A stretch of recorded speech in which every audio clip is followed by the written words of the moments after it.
and make it go through the pipe. One of the things we look at when we do the WASCOP, well, this was the image from the outlet from a couple of years ago, what actually happened because of the overland flow eroding away at the bank and took pieces of pipe with it into the open ditch. That's another image from that. So part of that, reason that we do that then is to reduce the overland flow that's coming in. One of the things we look at in our report and in our design is the ponding time. We don't want the water to be sitting there for longer than 48 hours because now we're going to be killing crop. And so that's one of the design components was we made sure that none of those temporary berms or WASCOBs was going to hold back water for more than 48 hours. I'm going to skip through these slides because these are all things we have to do as part of a report. We have to look at wetlands, impacts of wetlands, impact of the environment, and things like that. The one thing, again, I want to talk about is, so the benefit or the amount of what we call separable maintenance, or what would it cost to repair the pipe, to replace the pipe today with what's there now, would cost $2,459,580. And so if you're not in the if you're not in the improvement watershed, if you're downstream, well, everybody in the watershed, including the people in the improvement area, all share in paying that number. So whether you're in the system or downstream of the system. And again, that's no different than if you have tile that's in another part of the JD15 system that, maybe a couple years down the road you want to petition for an improvement, and it needs to be repaired. Either way, whether or not you do the improvement, well, that repair cost gets assessed back to everybody within the system. And actually then if the improvement does go through, because the improvement benefits are higher and the people in the watershed that are improved for this project, their total percentages will go up. So their part of what they pay for the repair on your land will go up as well.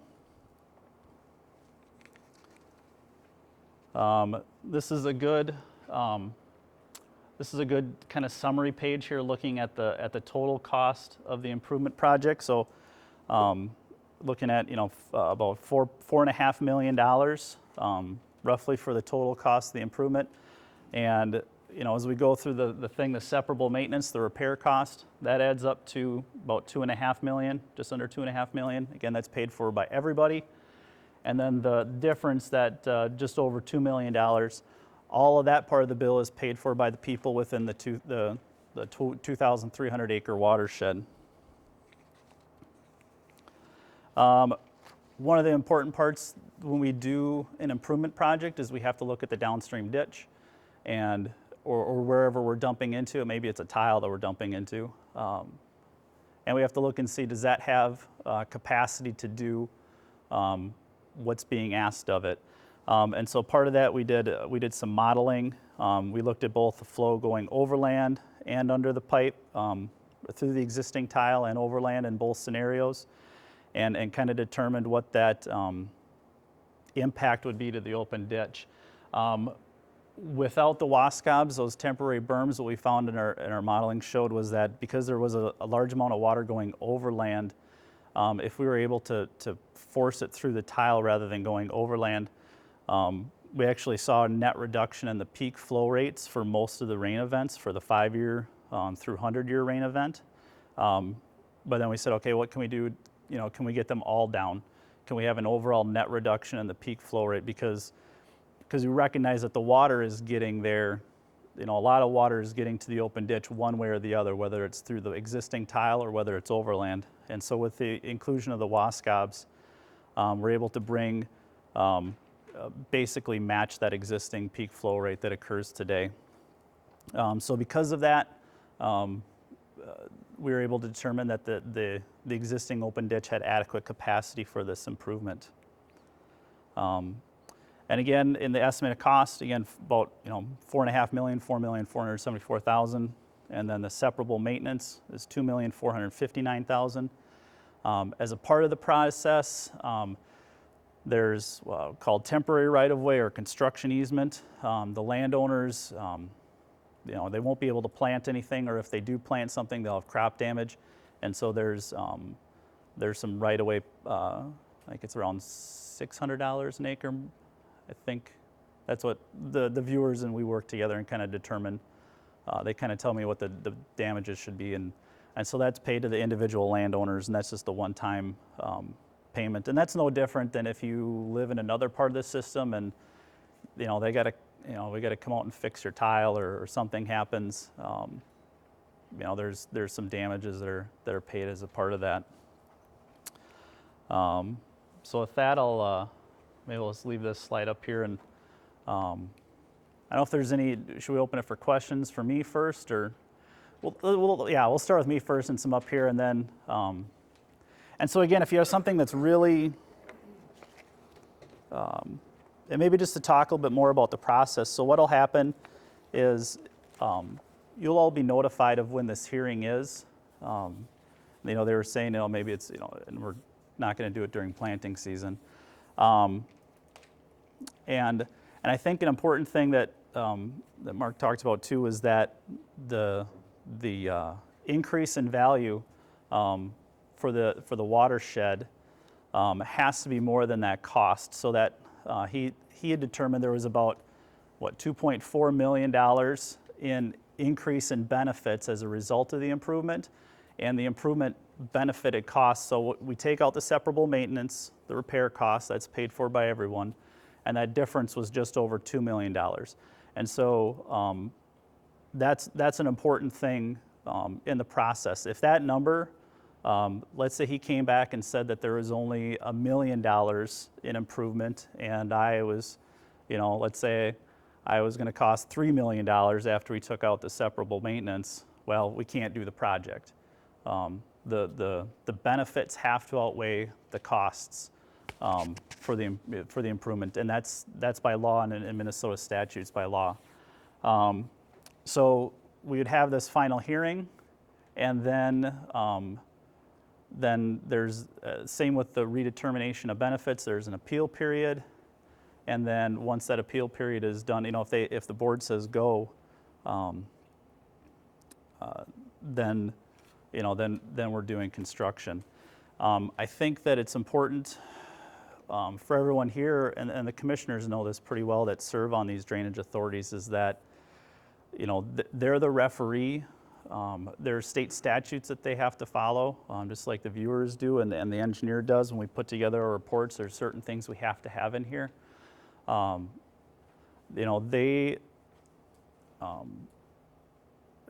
They don't, they might not like the project, but as long as it meets the requirements of the state statutes, then they have to, let it go through, because they're not the final. They don't own the system. They're the referee and the banker and all that stuff. So there's a lot in the state law that dictates how this process goes. So, and with that, I'll entertain any questions about the improvement portion right here. This cost that you got for Yep. the whole project, is that as of today with the prices going up, or when did you? That is as of October. Last October? This last October. And so, and we had taken, I had taken two, Labor Day week. We had several projects that we bid that week up in Renville County. And so we had already known that there's inflation.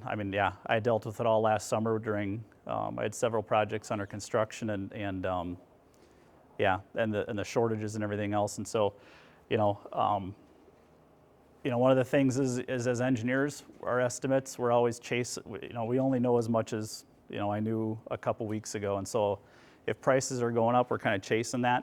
Prices are going down, we're always higher. I think the one thing to remember too is that on the repair cost too, if pipe prices are going up, that cost goes up as well. And so it's, but it's right around this time, things are kind of leveling off, and we've seen that with some of our other bids that we've taken. Since then, we're not behind the 8 ball so much as maybe we were, a year and a half ago when prices were really climbing. So, and I know there's another question back there. Maybe it was the same one. Okay. Now, what's going to happen to the old existing county tower? That is going to be decommissioned. It'll be not there. It'll physically be broken, is what'll happen. So does that go as a repair cost, or does that go as an improvement? That is, say which part? The cost to destroy it and make Oh, that's it just so yeah. it It's doesn't work. not a separate. It's not a separate. It's the contractor's favorite word. It's incidental to the construction of the new tile, because they have to hook up the old tiles and everything to the new tile. So that's part of the process is making sure that everything is hooked up to the new tile. So. How long does them burns last? Since they'll be part of the system, it'll be part of the maintenance, of the system as anything else is in the system, and so they could get washed out. And if you have a really big rain event, it's possible, but it's not just So then the rest of us are all stuck again to be fixed. to repair it. Yep, as any repair would be on the system. If there was a washout on a tile, or if there was some banks that got eroded because of a big, 11-inch rain event. So. Leads into a question I was going to ask. What coefficient did you use on the Wascobs? Would it be a 50-year event? I think it was on a. it? Let me double check that. Yeah, Oh, just let you answer that for everybody. I want to see it. 19, we had a 1,000-year event. So Yep. I'm sure you didn't design for a 1,000-year event. Right. I was looking at the ponding time.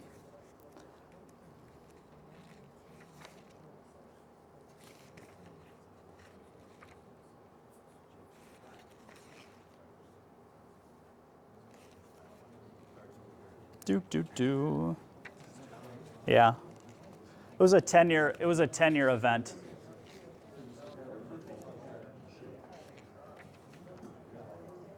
Yep. On the construction, here, he had a good question here. I just want to make sure everyone heard it. He asked if there's any sort of warranty on the berm, and it's the same for the tile too. It's standard in all of our construction contracts that the contractor has a 2-year warranty, a 2-year, and that's from the time of final payment that's made. And so, let's say hypothetically, we build it this summer. Maybe it's later summer. Let's say they probably don't get done with everything until next spring. Then there's what's called there's a final hearing that happens at the end of all this, a final construction hearing, and that'll probably end up being in the fall afterwards, just before or after planting, and that's when the contract is closed out, is at that hearing, and that's when final payment is made, and so that's when the 2-year clock starts. From final payment is when the warranty period starts. So, and that's with all the construction amount. And Lon had asked, what the design was for the Wascobs, and it's a 10-year event. And you have to remember too, your tile, a 1/2-inch drainage coefficient, is probably about a 2-year, rain event for a 1/2-inch drainage coefficient. So the culverts that go underneath a township road, those are designed for a 5-year event to a 10-year event, depending on the traffic counts. And the county roads are maybe you have to have a county road that's having about 400, 500, 600 vehicles a day for it to be up above, a 25-year event. So, as engineers, and you guys, we can't design, it's cost prohibitive to design for the 1,000-year event. You just can't. Or you can, you wouldn't be able to pay for it. John? It may help, why don't you talk a little bit about inches of rain in Sure. Yeah. A 2-year event is about a 2.5 inches of rain in 24 hours. So a 100-year event in this area is right around 6.6 inches of rain in 24 hours. And so, yeah, so you get those, some of those ones that, you get 11 inches or something in a day or shorter period of time. That's, everything's hurting then. Everyone in the towns and out in the fields, and there just isn't much we can do to design for that. But everything kind of then ranges in between. And I got to do my public service thing too. When we talk about a 100-year event, it doesn't mean that it's going to happen only once every 100 years. It means it has a 1% annual chance of happening. So in any given year, there's a 1% chance of this rain event. So a 2-year event means it has a 50% chance of happening in any given year. And so it's just a statistical probability. And Scott? I've got a question. So the final hearing, let's say, is not going to be for another 4 months, give or take. Right. And your last cost estimates were back in October. Would you plan then, before that final hearing, to do new cost estimates as things have changed? Because that'll be something else. And if we, especially, 'cause as I take more bids here this spring on projects, if I'm seeing a substantial increase, that's something we're always kind of looking at, and we can always update, issue an addendum to update the costs as well if we feel like they're really getting going to be different. So.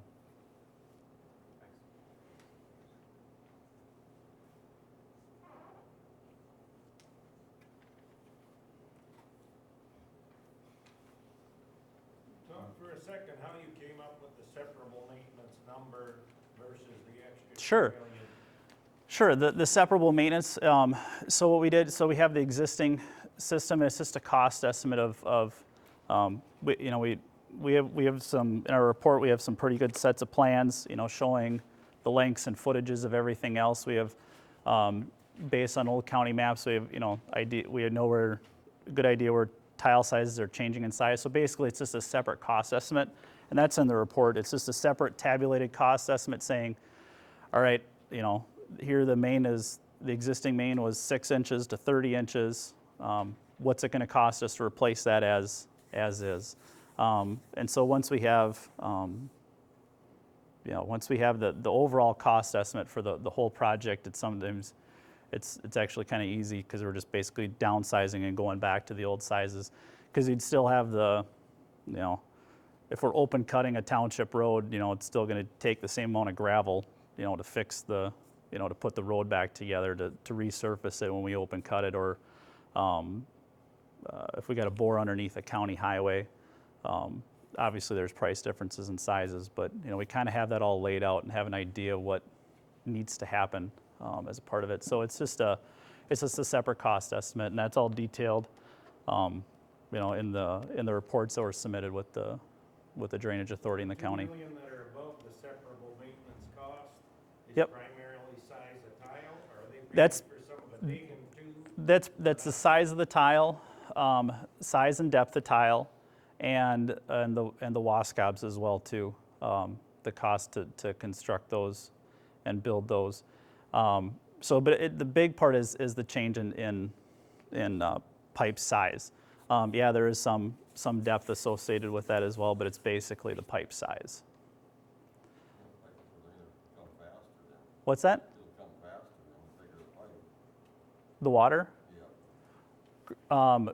Correct, but again, that was what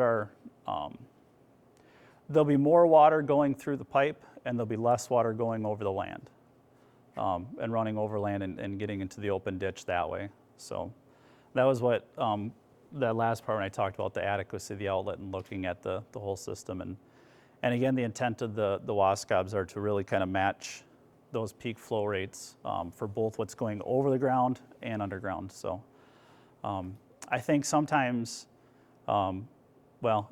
anybody here that's done, pattern tiling or anything else like that, you just have the capacity of the soil to carry more water, from that initial rain event is greater than without it. And so one of the things in our analysis, we're pretty conservative about it, is we don't make adjustments for that capacity in the soil.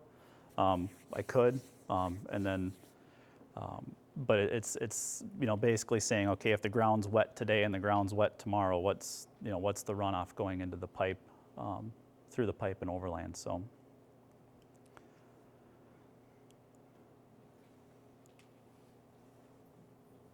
Yes. How big are the wascals? How many acres does that involve? The actual footprint, that's a good question. The footprint of them is not very big. And it's the intent to, with the exception of the one right at the open ditch. How big are they? Some of them are, well, they have, well, the biggest one I think has about a 40-foot wide top on it, because that one's in a field, and so our intent is for that to be farmable.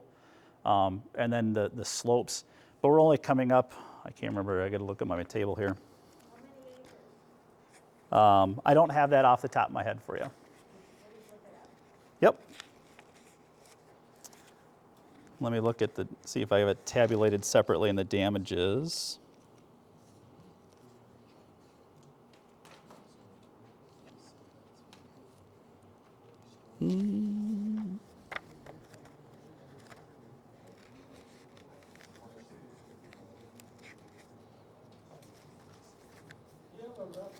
I was going to say I don't have that number, but I'll have that for when we do have the final hearing, though. What's that? Do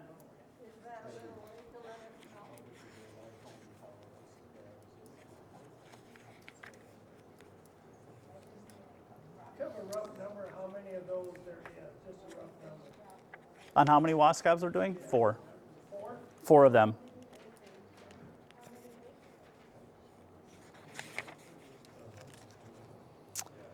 If you disconnect the current tile as is, what about all the private tiles that go? Those all get hooked back up into the new tile.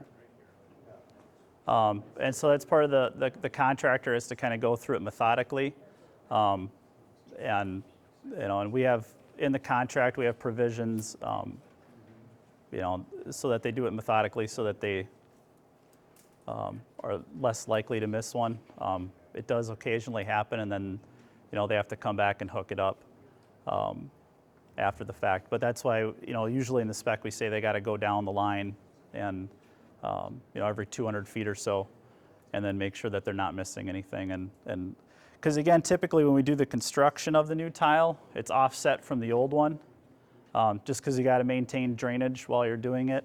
And so the contractor, anything coming in, here's the old tile, they're digging this way, they're going to hit all the connections coming from this way as they go through the process. And so then it's just, usually how they do it is they go up and they get a bulk of it in, or they get a whole line in, and then they start at the top and then they work their way back down this way on this line and finding the tile lines that come in. So, for and I think it's been mentioned to the people within the improvement watershed too, and the petitioners too, but if you have if this moves forward and you do have private tile maps, please provide those to us or to John or Scott, and we can make sure that we can do our best and give those to the contractor to get those identified ahead of time and connect them. So.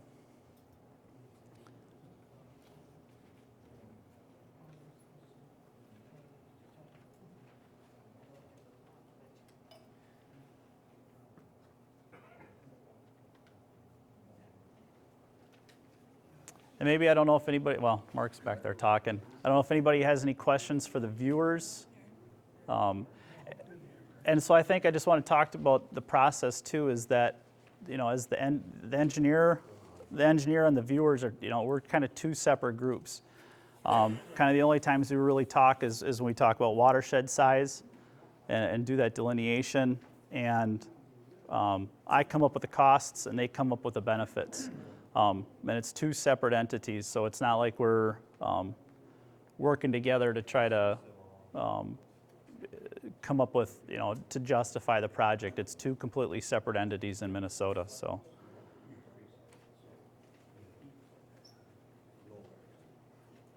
Yes. This project, they would come in like $1 million more or something, can they raise that inseparable maintenance? That is, Setback or? we're kind of, yeah.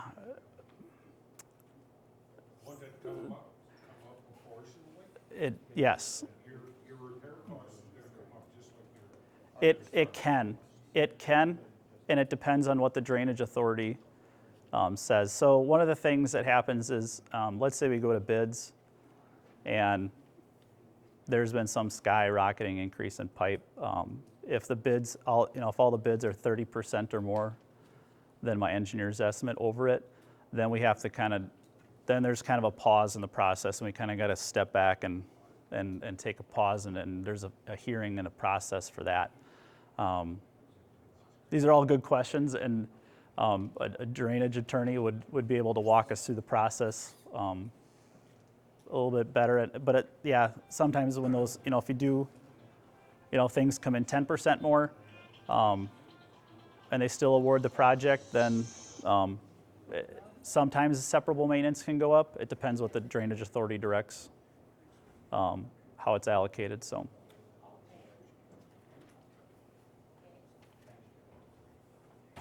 Yes? So you figure the water coming in ain't gonna affect the ditch downhill any more than what it is right now? Correct. Because the watershed that we have,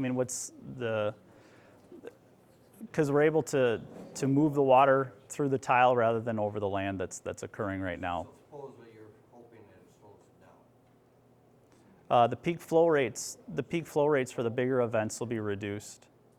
So again, there's gonna be more water coming out of the pipe, but less water running over the land. You don't feel that's gonna slow us down downstream? Where we're already standing in water for a day and a half or 2 days?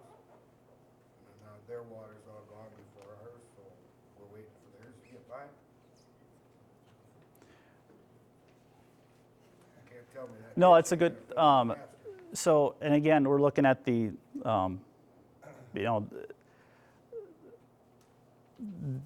doing the modeling and looking at everything, again, both what's going through the pipe and what's going over the ground. Our analysis was that the peak flow rates are going to be, the curve. Basically trying to flatten the curve in terms of the peak flow rate. The volume of water is still going to, move, through the open ditch, and it was getting there, now through the tile and overland. And so now by taking that top off, by reducing that overland flow. What percentage of the overland water is running into the open ditch existing there? I don't know that off, I don't know that off the top of my head. That's a good question. That can't be much. It was enough so that when we were looking at the bigger rain events that we already, without putting in the wascobs, we were seeing a reduction in the peak flow rates already into the open ditch. I like to, I think of it in terms of, the tile, the reason why we have the tile here, the tile's going out to get the low pockets, the kind of isolated pockets that are occurring in the system. With the existing tile that's hydraulically inefficient, those little pockets are going to fill up with water and then spill into the next guy, and then that's going to fill up quicker and spill downstream and fill up and go downstream. If we can put in the bigger tile, we can keep those pockets from filling up as much or as quickly in the first place and metering it through the tile rather than overland. So, I got very little water that runs from mine to the next guy, or the next guy. and I don't know where you live, so I can't. A gallon maybe. Okay. I think a lot of this is all getting improved, going into the ditch that was there before, but they got, and say we got a 5-inch rain event. Yep. And I think basically what they're saying is the dredge ditch can be so full that it can't take the county tile water away. That's basically what the argument is. Oh, okay, I heard it differently. Well, I know, but that's what the argument is, if it ain't going through their line and their county tile's coming into the ditch at a different spot. The question is, If is it's it gonna slow down their county tile if we all had 5 inches of rain, Yes. you know? Yeah, no, and it would. It would slow down the tile because Okay, the open ditch is, Now I'm gonna go to this part. Yep. If they put a more adequate county tile, because theirs is also inadequate, just like ours is, would it work the same then again? are you talking about in another part of the system? Yes. So, and this is again, open ditches are designed at a different coefficient than tiles are. Ditches are usually around a 1 inch per day coefficient. Because again, the ditches were put, well, those are the real low areas and also maybe also some natural waterways too. And so those are just have always had a higher drainage coefficient than the county tile system.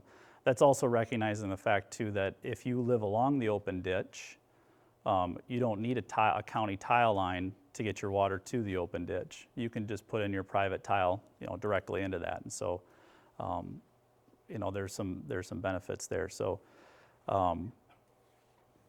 typically, again, like when we're looking at the, peak flow rates, that's the peak flow rate is the capacity of the system to handle the water.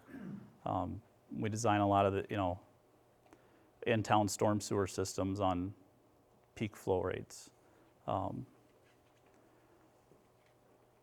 know also with that ditch where this line dumps into, it's never been, that ditch has more or less been a reservoir for ditches backing up into it than what it was our water going into it. Because that ditch is always low. The only reason when it gets high, it ain't because of our water coming into it, it's because it's backing up into that ditch from down the road. And that's very likely. As part of our analysis, I know the adequate where I'm looking at these changes in peak flow rates are into the open ditch, and then at the next there's a road crossing just downstream of there. That's kind of where the analysis went on this, and so. In an improvement process, or when they do a petition for an improvement, that's part of our job is to look at the adequacy of the outlet, and we can look at up to a mile downstream, and if we see anything up to a mile downstream that needs to be improved, we can recommend that. So if a culvert needed to be upsized or something like that, then we can recommend that. I have a project in another county where that's the case, where they're doing a tile improvement. The existing culvert that was right downstream was too small, and so as a part of the improvement, we're upsizing that as well. That wasn't the case here, so. So basically, a lot of that is just backing up until the ditch can go down. Yep, It can't go down. correct. And that's more just, a problem there than anything else. yep. And again, remember the ditches, a 1 inch runoff coefficient, again, is, about a 2 to 3 year event. And so that's what the ditches are designed for. The ditches they're not designed for a 5 inch rainfall event, to get rid of, to handle that peak flow rate. They're handled for something that's smaller. The gain and benefits for this new project, according to the viewers, was $2.4 Yep. million. Why does it make sense to spend $4.5 million to gain $2.5 million worth of benefit? It's not, you would have to repair the broken system that's there.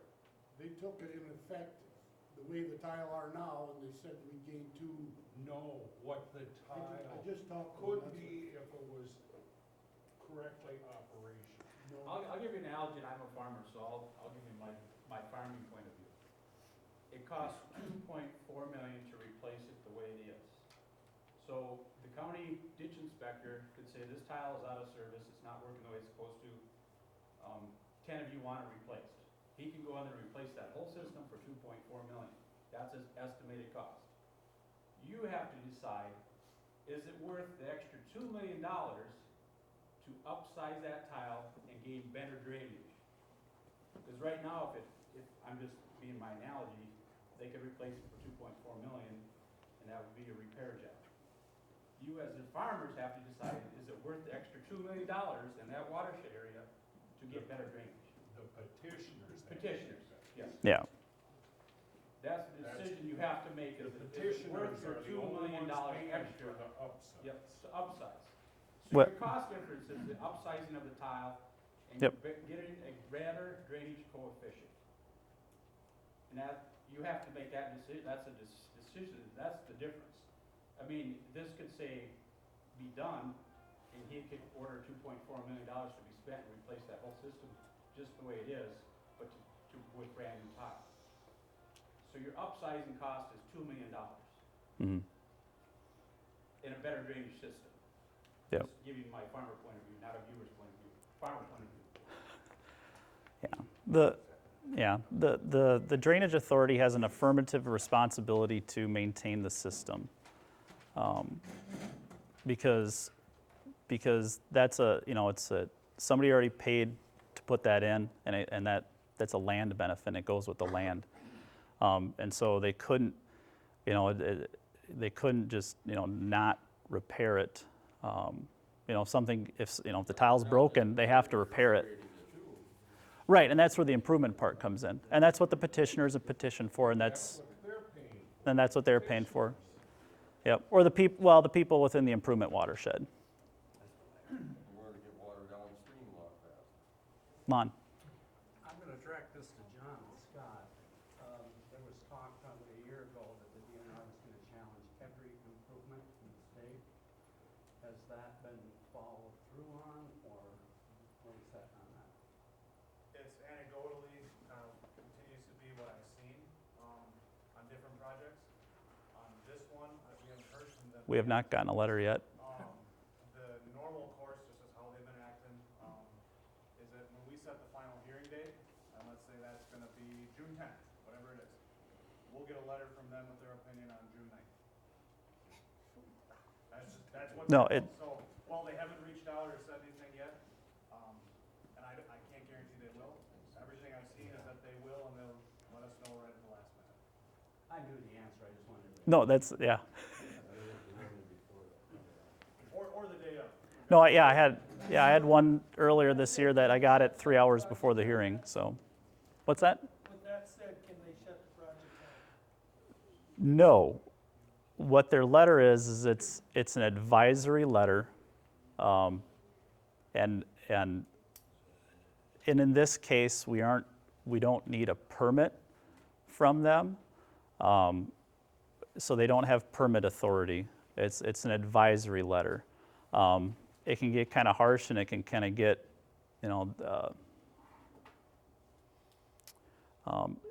what it can do is it can put other groups out there on notice too, that maybe would be against the project. And there are some kind of private conservation groups that have started showing interest. Now, I mean, the board makes their decision, but then anybody can sue you, right? Doesn't matter what you did, somebody can sue you, somebody can take you to court. We've seen the DNR, they don't have this project, as well as some other ones we've seen, they don't have permit authority. That doesn't mean that they can't write you a letter and say, you need to get a permit, and then challenge you if you don't. Yep. And so And I on wanna, top of that is, right as of now, they don't have permit authority because it's not dumping directly into public waters. Correct. Of course, eventually it gets there, but that's why they don't at this particular time. all indications, and I'm very blunt about this, because there's no reason not to be, is that the DNR for about the last 9 months has taken a, we're gonna put every effort we have to stop, delay, and just be an impediment to any dish work on anything in the state. And that's my opinion on what I've seen, that's not something I've heard from them, that's just from other counties we've seen, from some of our own projects. They're bringing up things that, if this was a year ago when we were having this, said, no, DNR, they're gonna provide their that and maybe take it into account, we've done the Wascats, and that's that. There's a different tune right now, and so, you know, we kinda have to wait to see what they do bring up, and when they bring it up, cause I can make predictions, that doesn't mean it's gonna happen, so. But if I was gonna bet, they're gonna show up and they're gonna do something that's gonna slow this down, at least to get more information or something.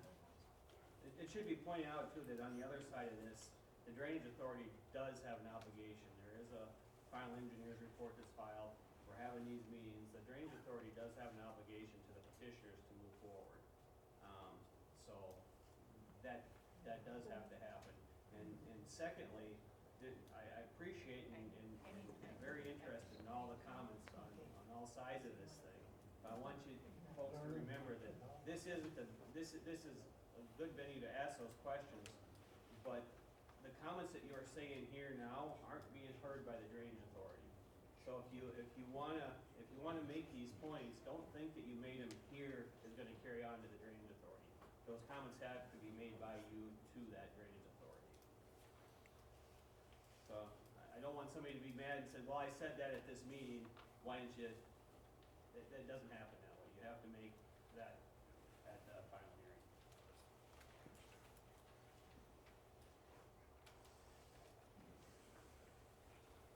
If anybody has any questions for the viewers, otherwise, We'll be around as long as. yeah, anyone